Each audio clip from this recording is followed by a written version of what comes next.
সরকার কখন মেয়াদ ঠিক করবে সেটা সরকারকে বলতে হবে। অন্তর্বর্তী সরকারের মেয়াদ সম্পর্কে আমার সেনা প্রধান জেনারেল ওয়াকারুজ্জামান বলছেন যে আগামী 18 মাসের মধ্যে নির্বাচন হতে পারে। তাহলে কি আমরা ধরে নেব যে আপনাদের অন্তর্বর্তী সরকারের মেয়াদ হচ্ছে আগামী 18 মাস পর্যন্ত? সেটা আপনি ইচ্ছে করলে ধরতে পারেন, কিন্তু সরকারের মতামত তো না, সেটা সরকার তো কোনো মত দেয় না এই পর্যন্ত। কাজে সরকার কখন মেয়াদ ঠিক করবে সেটা সরকারকে বলতে হবে। সরকার না বলা পর্যন্ত তো সেটা সরকারের মেয়াদ হচ্ছে না। মানে সরকার বলতে তো আমাদেরই বলতে হবে, আমাদেরকে বলতে হবে। আমাদের মুখ থেকে যখন শুনবেন তখন সেটাই হবে তারিখ। তাহলে উপদেষ্টা পরিষদ এখনো এই ব্যাপারে কোনো সিদ্ধান্ত নেই? আমরা আলোচনা করেছি কিন্তু সিদ্ধান্ত নেয়নি। শিক্ষার্থীরাই কি দেশ পরিচালনা করছেন, কতটা ভূমিকা পালন করছেন? করা তো উচিত, তরুণদের হাতেই তো ক্ষমতা যাওয়া উচিত। বুড়োদের তো কোনো কাজ নেই, বুড়ো তো সব ভুল করে গেছে পর্যন্ত। কাজে চেষ্টা হোক যে তরুণরা এগিয়ে আসুক, তারা দায়িত্ব নেই, তারাও ভুলভ্রান্তি করবে, ভুলভ্রান্তি সংশোধন করবে নিজেদের। তাদের নেতৃত্বে তো একটা বড় কাণ্ড হয়ে গেল, তো কাজে তাদেরকে অত অবিশ্বাস করার তো আমি কোনো কারণ দেখছি না। তাহলে কি বলা যাবে যে শিক্ষার্থীরাই দেশ চালাচ্ছে? চালানো উচিত বলছি, চালাচ্ছে বলছি না, চালানো উচিত। তরুণদের হাতে ছেড়ে দেওয়া, আমি বরাবরই বলে এসছি এখানে দায়িত্ব পালন করার আগে থেকেই বলছি যে তরুণদের হাতে, কারণ তারাই তাদের ভবিষ্যৎ নিজেরা রচনা করবে। আমরা তাদের হয়ে রচনা যেটা করব সেটা ঠিক হবে না। তো কাজেই আমি মনে করি, আবারও মনে করি যে সারা বাংলাদেশের বিষয় নয়, সারা দুনিয়াতে তরুণদের হাতে দায়িত্ব দিয়ে দেওয়া ভালো। একটা বিষয় জানতে চাচ্ছিলাম প্রথমেই, যে আপনি 8ই অগস্ট এই দায়িত্ব গ্রহণ করলেন, তার প্রায় মাস দেড়েক পরে আমরা লক্ষ্য করছি যে সেনাবাহিনীর কমিশন অফিসারদেরকে ম্যাজিস্ট্রেসির ক্ষমতা দেওয়া হলো।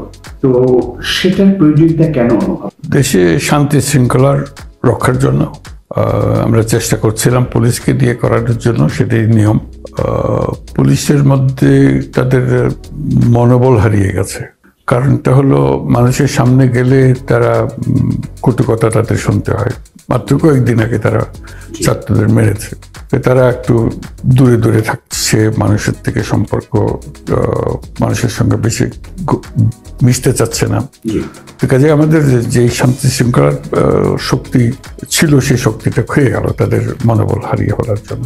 তো আমরা যেটা করলাম যে বললাম যে সবাই, পুলিশের সবাই তো আর অন্যায় করে নাই, যারা অন্যায় করেছে আমরা তাদেরকে চিহ্নিত করব, তাদের শাস্তি হবে, আর বাকিরা জনগণের কাছে গ্রহণযোগ্য হবে। কিন্তু এই প্রক্রিয়াও তো একটা লম্বা প্রক্রিয়া, এটা তো হঠাৎ করে হচ্ছে না। ইতিমধ্যে কিন্তু শান্তি শৃঙ্খলা বিঘ্নিত হচ্ছে, নানা রকমের বিশৃঙ্খলা সৃষ্টি হচ্ছে, সমাবেশ হচ্ছে। তাতে আমরা বিশেষ করে আমাদের পোশাক শিল্প কারখানাগুলোতে শ্রমিকদের অসন্তোষ দেখা গেল। সেগুলো নিয়ে মনে করলাম যে এভাবে চলতে দিলে তো এটা বাড়তে আরম্ভ করবে। তখন এই প্রশ্ন উঠলো সেনাবাহিনীকে ম্যাজিস্ট্রেসি পাওয়ার দেওয়ার জন্য। তো ওদেরকে অনুরোধ করলাম, তারা রাজি হলো, যাতে করে অন্তত তারা বলছে আমরা তো আছি, কিন্তু আমাদেরকে তো কেউ পরোয়া করছে না, কারণ আমাদের তো কোনো ক্ষমতা নেই তাকে কিছু করে। আমাদের একটা ক্ষমতা থাকলে তারা আমাদেরকে হয়তো গণ্য করবে যে না, ওরা আমাদের ক্ষতি করতে পারে। তখন আমরা তাদেরকে ম্যাজিস্ট্রেসি পাওয়ার দিলাম, কিন্তু একটা সীমিত সময়ের জন্য, 2 মাসের জন্য আমরা দিলাম। সেইভাবে হয়েছে ঘটনা। আশা করছেন যে আগামী 2 মাসে পুলিশের যে সেবাটা জনগণের জন্য সেটা ফিরে আসবে? আশা করি এই সময়টার মধ্যে হয়তো তারা পাবে। তারাও দেখছে যে তাদের যে ক্ষমতা ব্যবহার করতে পারছে না, তার ফলে সেনাবাহিনীর কাছে দায়িত্ব পালন করতে হচ্ছে। সেটা তাদের জন্য খুব সুখকর বিষয় না যে তাদের দায়িত্ব অন্যজন পালন করছে। মাঝখানে আনসার বাহিনীকে দিয়েও করা হয়েছিল, তাতেও কোনো কাজ হয়নি। কাজেই এইভাবেই আমরা সমাধান করার চেষ্টা করি। ভারতের সঙ্গে বাংলাদেশের সম্পর্ক উন্নয়নের জন্য আপনার সরকারের পরিকল্পনা?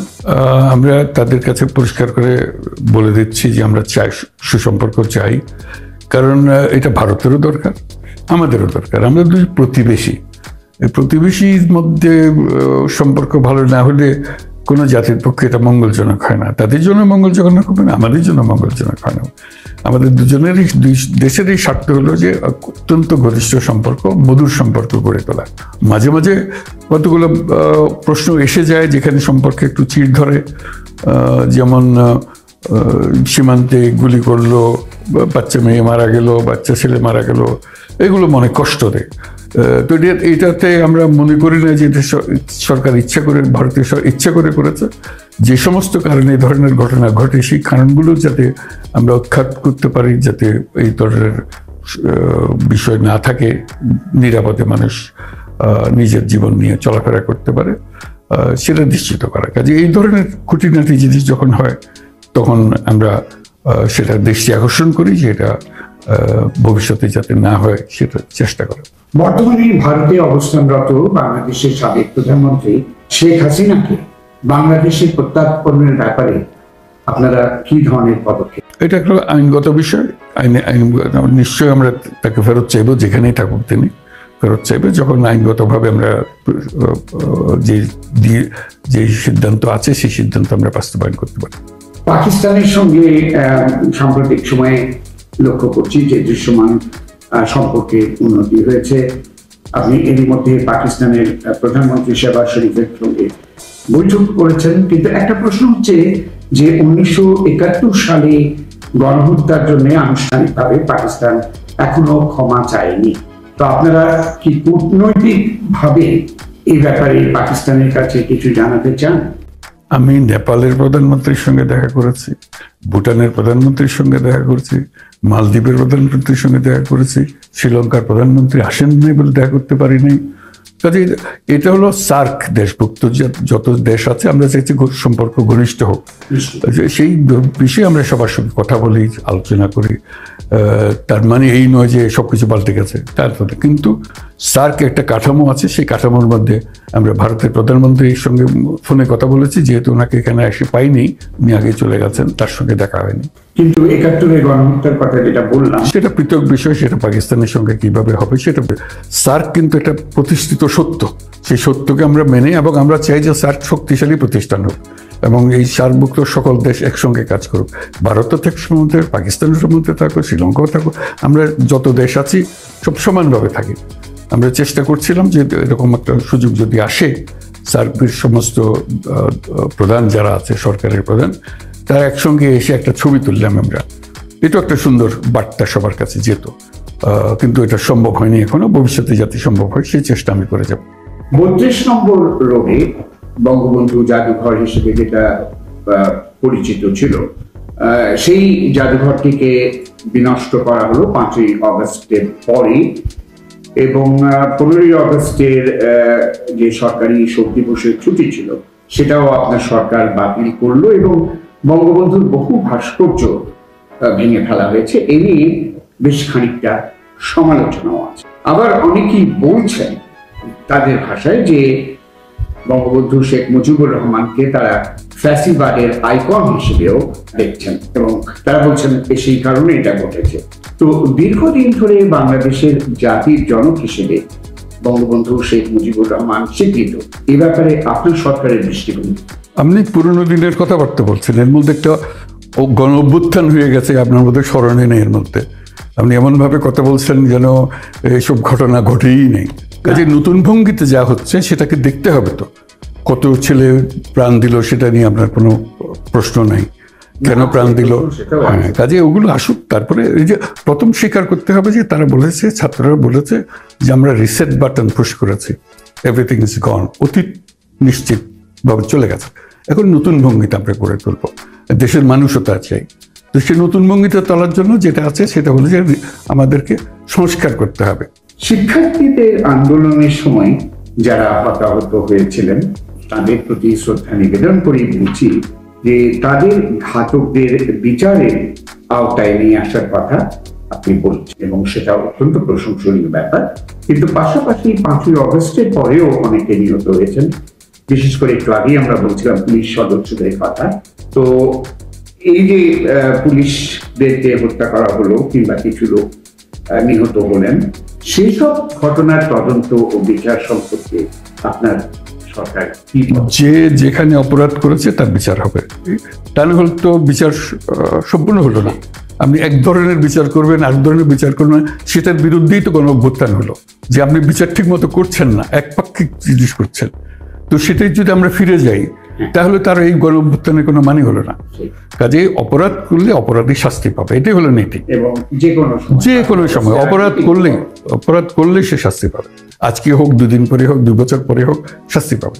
সম্প্রতি পার্বত্য চট্টগ্রামে বাঙালি এবং পাহাড়ি জনগোষ্ঠীর মধ্যে সংঘাতে অন্তত 4 জনের প্রাণহানির ঘটনা আমরা জানতে পারছি। তো আপনি কি পার্বত্য চট্টগ্রামের অস্থিরতা নিয়ে খানিকটা উদ্বিগ্ন? না, উদ্বিগ্ন হলো সারা দেশে শান্তি শৃঙ্খলা নিয়ে। আপনাকে একটু আগে বললাম যে শান্তি শৃঙ্খলা রক্ষা আমাদের বড় কাজ, সেগুলো আমরা করতে পারছিলাম না, পুলিশের সমস্যা আছে, ইত্যাদি ইত্যাদি। তো কাজেই আমরা এখানে শান্তি রাখবো, ওখানে অশান্তি রাখবো, এটা তো হয় না। শান্তি হলে সব জায়গাতে শান্তি হতো। কোনো কোনো জায়গায় আমরা অপারগ হয়েছি। অপারগ হওয়ার অর্থ এই নয় যে আমরা ইচ্ছা করে এটা করছি না, তা না। আমাদের ইচ্ছা হলো যেখানে শান্তি রক্ষা করতে হবে সেখানে শান্তি রক্ষা করা। পার্বত্য চট্টগ্রামে যেটা হয়েছে সেখানে শান্তি শৃঙ্খলা বিঘ্নিত হয়েছে, কিন্তু সেটা তড়িৎ গতিতে আবার সমাধান হয়ে গেছে। এটা এমন নয় যে আজকেও চলছে সে কাণ্ড। এরকম কাণ্ড ঘটে, যে কোনো সময় ঘটতে পারে। ঘটলে সেটা সরকারের দায়িত্ব হলো সেটাকে নিরসন করা, সমাধান করা, মানুষের মধ্যে সৌহার্দ্য নিয়ে আসা, যাতে করে পরস্পরের সঙ্গে পরস্পরের সম্পর্ক গড়ে ওঠে। আবার যেটা আমরা প্রথম দিকে ডাক দিয়েছিলাম যে সারা বাংলাদেশ একটা পরিবার, আমরা পরিবার হিসেবে চলবো, আমাদের মতভেদ থাকবে কিন্তু আমরা কেউ কারো শত্রু না।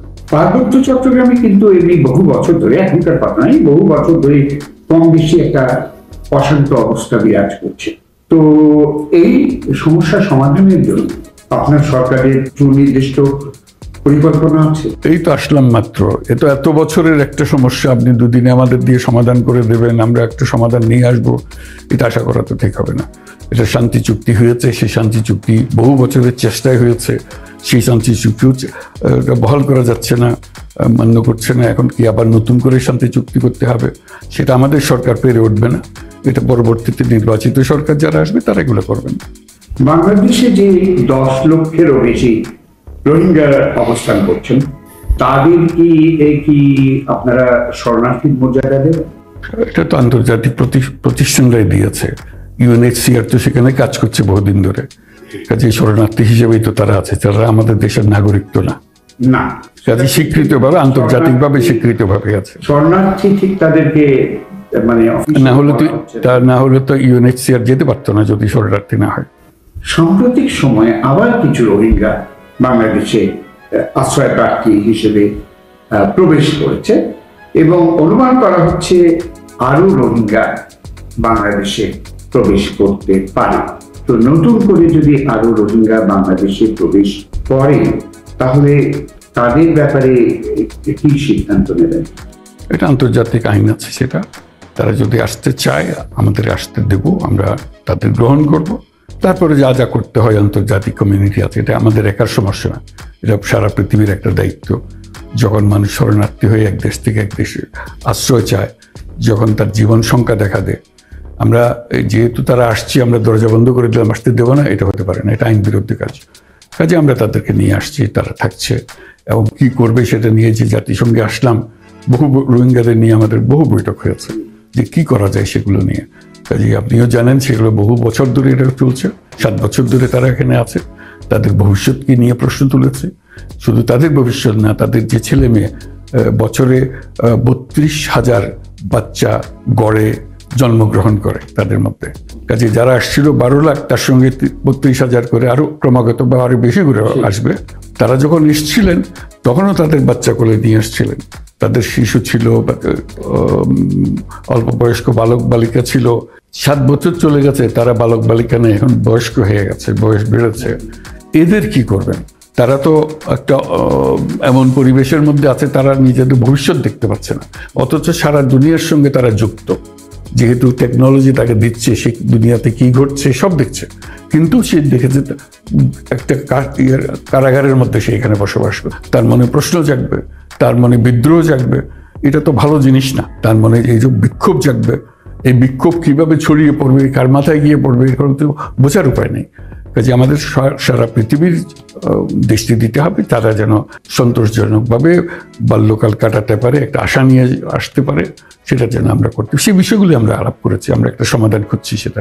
বাংলাদেশে সংবিধান পরিবর্তন কিংবা সংশোধনের কথা বলা হচ্ছে, আপনি একটি কমিটি করেছেন, কমিটি প্রধান হয়েছেন একজন।